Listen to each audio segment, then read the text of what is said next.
السلام علیکم ویورز، کیسے ہیں آپ؟ Welcome to my channel Skin World. ہم دنیا کے کونے کونے سے انفارمیشن اسکین کر کے اپنے یوزرز کو پرووائڈ کرتے ہیں۔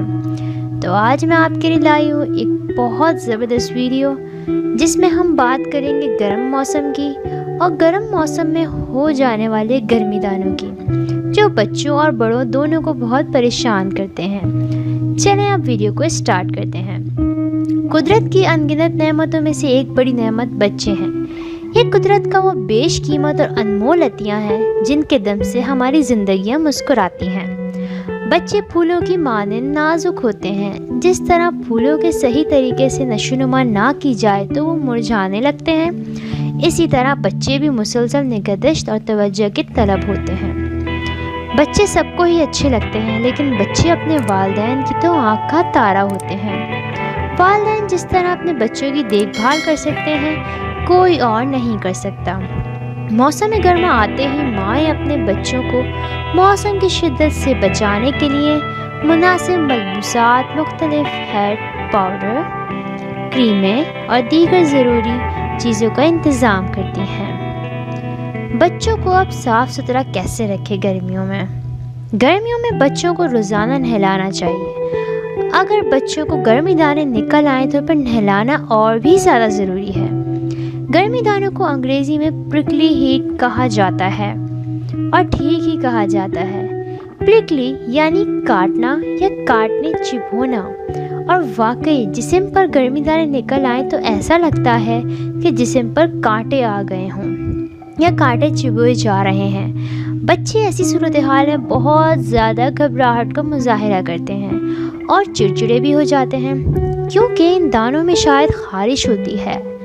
گرمی دانے عام طور پر اسی وقت زیادہ نکلتے ہیں جب موسم گرم ہونے کے ساتھ ساتھ ہوا میں نمی کا تناسب بھی بڑھ جائے۔ یہ بات ہم سب بخوبی جانتے ہیں کہ ہمیں گرمی لگے تو ہمارا جسم ہمیں ٹھنڈک پہنچانے کی غرض سے پسینہ خارج کرتا ہے۔ پسینے کے غدود ہمارے جلد کے نیچے واقع ہوتے ہیں۔ ان غدودوں سے پسینہ تنگ نالیوں کے ذریعے ہماری جلد تک پہنچتا ہے۔ اگر کسی وجہ سے یہ نالیاں بند ہو جائیں تو پسینے کے غدود سے پسینہ بہہ کے جلد تک نہیں پہنچ پاتا اور راستے میں ہی رک جاتا ہے۔ پھر یہ پسینہ گویا بطور احتجاجی گرمی دانوں کی شکل میں جلد پر ابھر جاتا ہے۔ جی ہاں، پسینہ اگر نہ نکل پائے تو وہ گرمی دانوں کی صورت اختیار کر لیتا ہے۔ اگر پسینہ جلد کے بالکل نیچے رکا ہوا ہو تو جلد پر ایسے چھوٹے چھوٹے دانے نمودار ہو جاتے ہیں گویا شبنم کے قطرے ہوں۔ اگر پسینہ جلد کے نیچے قدرے گہرائی میں رکا رہ جائے تو جلد پر پڑی شدید خارش ہوتی۔ بچوں کو ان گرمی دانوں سے بچانے کے لیے ضروری ہے کہ جہاں تک ممکن ہو شدید گرمی سے انہیں بچائیں۔ دھوپ میں براہ راست انہیں لے جانے سے گریز کریں، اور اگر انہیں لے کر جانا ہی پڑے تو دھوپ سے بچاؤ کا سامان کرنا چاہیے۔ دھوپ کے نقصان دہ اثرات سے بچانے والے لوشن وغیرہ یا چھتری کا اہتمام کریں۔ اگر بچوں کو دانے نکلے ہوئے ہیں تو انہیں روزانہ نہلا کر اچھا سا پاؤڈر لگائیں اور جہاں تک ممکن ہو کھلی ہوادار اور ٹھنڈی جگہ پر رکھیں۔ گرمیوں میں پسینہ آنا ایک فطری بات ہے۔ پسینے کی حالت میں بچے کو نہ نہلائیں اور نہ ہی پنکھے کے نیچے بٹھائیں۔ پسینہ تو اس لیے یا رومال سے خشک کریں اور پھر بچے کو نہلا دیں۔ نہلانے کے بعد پنکھے کی ہوا بچے کو نقصان پہنچا سکتی ہے، لہٰذا پنکھے کی ہوا سے بچے کو بچائیں اور قدرتی ہوا کا معقول انتظام کریں، جسے کھڑکی وغیرہ کھول لیں۔ گرمیوں میں بچے کو وقفے وقفے سے پانی پلائیں تاکہ اس کے جسم میں پانی کی کمی نہ ہو جو پسینے کی صورت میں خارج ہوتا ہے۔ اب ہم بات کر لیتے ہیں گرمی دانوں کے علاج کی۔ ممکنہ حد تک ٹھنڈے ماحول میں رہیں اور گرم ماحول سے پرہیز کریں۔ موسم برسات میں جسمانی محنت کم کریں۔ اگر ہو سکے تو دن میں 2 مرتبہ غسل کریں۔ موسم برسات میں نائلون اور مصنوعی دھاگوں کے کپڑے کے استعمال سے گریز کریں، بلکہ ممکنہ حد تک سوتی کپڑا استعمال کریں۔ زیادہ مسالہ دار اشیاء، چائے، کافی وغیرہ پینے میں اعتدال کا مظاہرہ کریں۔ ایسے پھلوں کا استعمال کریں جو جسم کو ٹھنڈک پہنچانے کا سبب بنتے ہوں، جیسے فالسا، تربوز وغیرہ۔ ان دانوں پر خارش کرنے سے گریز کریں تاکہ زخم نہ بن سکیں۔ زیادہ خرابی کی صورت میں ڈاکٹر سے مشورہ کریں۔ اپنی خوراک میں وٹامن اے کا استعمال بڑھائیں۔ اب بات کر لیتے ہیں دیسی علاج کی۔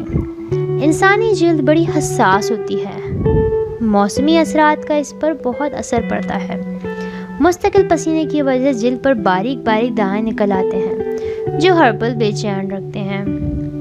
تو اس کے لیے کچھ نجات کے لیے کچھ نسخے درکار ہیں۔ چلیں اسٹارٹ کرتے ہیں۔ آپ نے کیا کرنا ہے، آم کی گٹھلی کو دھوپ میں اچھی طرح سکھا لیں، اس کے بعد گٹھلی کے اندر کے گودا پیس لیں، اس کا پاؤڈر محفوظ کر لیں۔ اس پاؤڈر میں پانی ملا کر اسے گرم دانوں پر لگائیں تو بہت افاقہ ہوگا۔ سب سے آسان ٹوٹکا یہ ہے کہ آپ نیم کے پتے توڑ کر سکھا کر پاؤڈر بنا کر رکھ لیں اور تازہ پتے موئے ٹہنی کے 2 کلو پانی میں خوب پکا کر چھان کر رکھ لیں۔ اس پانی سے جسم دھوئیں۔ پانی خشک ہونے پر نیم کا پاؤڈر چھڑک دیں۔ برسات کے موسم میں نیم کی نمبولیاں پک کر میٹھی ہو جاتی ہیں۔ 4-5 نمبولیاں روزانہ بچوں اور بڑوں کو کھلانا مفید ہے۔ نیم کی نمبولی 1.5-2 ہفتہ روزانہ کھانے سے جسم کی حدت ٹھیک رہتی ہے اور دانے نہیں نکلتے۔ نیم کے 5 پتے اور 2 عدد کالی مرچیں لے کر انہیں پیس کر گولی بنا کر صبح کھانے سے بھی فائدہ ہوتا ہے۔ اس کے علاوہ جسم پر ملتانی مٹی ملیں اور اسے خشک ہونے پر دھو لیں۔ 2 گھنٹے کے بعد آپ خود دیکھیں گے آپ کو بہت افاقہ ہوگا۔ نیم کے تازہ پھول 50 گرام لے کر پیس لیں اور انہیں پانی میں ملا کر شربت بنائیں۔ اس شربت کو چند دن تک صبح اور شام استعمال کریں۔ فالسے کے پتے باریک پیس کر پھوڑے پھنسیوں پر لگائیں تو آرام آتا ہے۔ انداز: 1 پیاز 1 پاؤ پانی میں ابال کر 7-8 روز تک پینے سے آرام آ جاتا ہے۔ نیم کی نمبولیاں کھانے سے خون صاف ہوتا ہے۔ نیم کو گھر کا حکیم بھی کہا جاتا ہے۔ اس کے درخت کے سائے میں بیٹھنا اور لیٹنا بھی فائدہ مند ہے۔ پہلے زمانے میں نیم کی ٹہنیاں گھر میں لٹکائی جاتی تھی تاکہ ہوا صاف رہے۔ بخار کے مریضوں کے بستر پر نیم کے پتے بچھا دیے جاتے تھے۔ تو یہ تھی کچھ مفید ٹپس جو آپ کے ضرور کام آئیں گی۔ امید ہے آپ کو ہماری ویڈیو اور ہماری ٹپس بہت پسند آئی ہوں گی۔ تو ہمارے چینل کو سبسکرائب بھی کیجیے گا اور بیل آئیکن کو بھی دبا دیجیے گا۔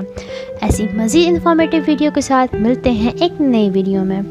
جب تک کے لیے اللہ حافظ۔